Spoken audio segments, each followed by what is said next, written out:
Tired of dropping your phone or struggling to prop it up? Meet the PopSockets phone grip with expanding kickstand in black, your new must-have accessory. Don't miss out. Grab yours today. Click the link in the video description to shop now on Amazon. Breaking news in the world of Fortnite and gaming. Epic Games has just scored a major win against Apple in court, and it's going to change the way you play your favorite battle royale forever. For years, we've been talking about the heated feud between Fortnite maker Epic Games and iPhone giant Apple. It all started when Epic added a cheaper payment option to its game that skipped around Apple's usual method. And let me tell you, this move was a major shot in the dark. It would ultimately become the key factor in today's court ruling. So what happened? Well, Apple initially agreed to allow purchases for apps from outside websites, but then went back on that deal and started charging an additional 27% fee when doing so. And guess who called foul on this move? Epic Games, that's who.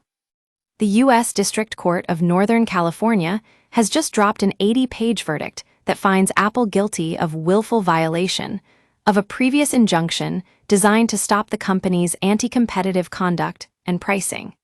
In other words, the court says Apple was trying to screw over its customers by keeping them locked into its own payment system.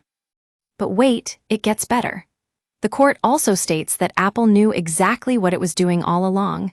They deliberately chose the most anti-competitive option and even had one of their top executives lie under oath about it. Talk about shady business practices. So what does this mean for Fortnite fans? Well, as Epic Games boss Tim Sweeney so famously tweeted, "Game over for the Apple tax." That's right, folks, with this new ruling, you'll be able to make purchases for Fortnite without having to pay those pesky fees. And if that wasn't enough, Epic has just proposed a peace treaty of sorts.